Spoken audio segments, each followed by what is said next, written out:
There is a real organism, right now in nature, that invades a living creature's brain, takes complete control of its behavior, and kills it from the inside. Scientists call it Cordyceps. I call it a mirror.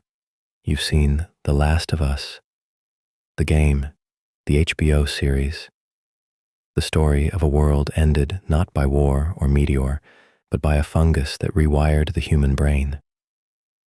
Most people watched it as horror, as a cautionary tale about biology gone wrong. But I think they missed the point.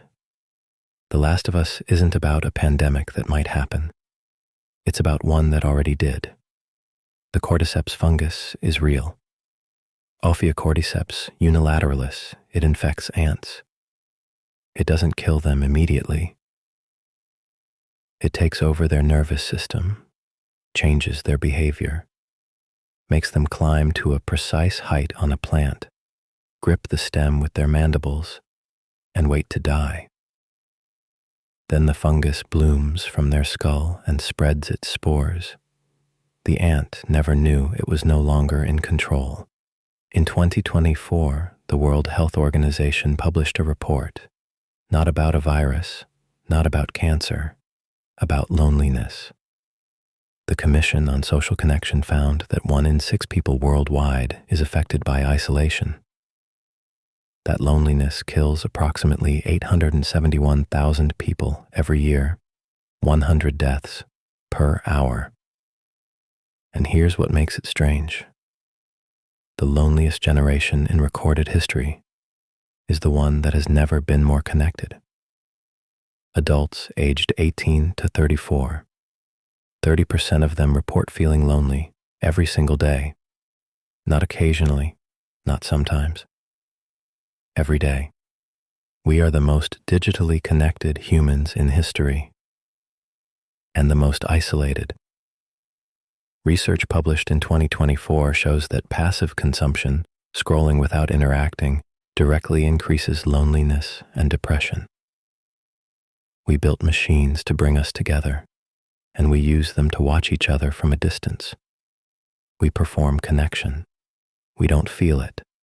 That is the cordyceps of our time, a system that takes over our behavior without us realizing we are no longer in control. Joel Miller lost his daughter the night the world ended.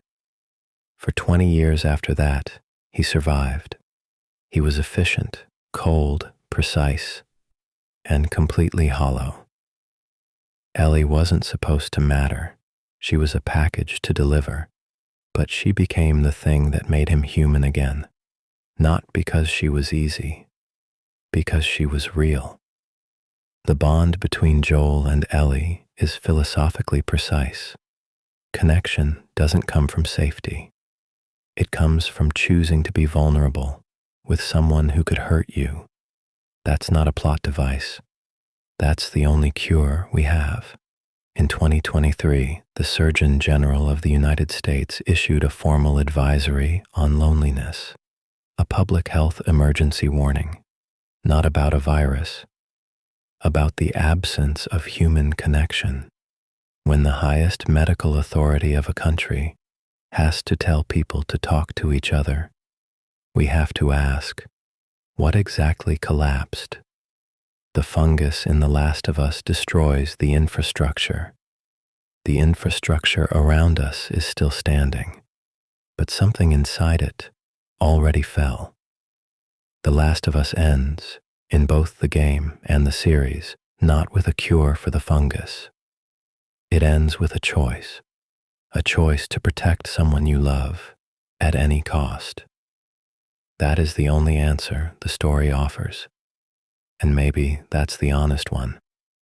There is no systemic fix, no app, no policy, no viral post about human connection. There is only the person in front of you,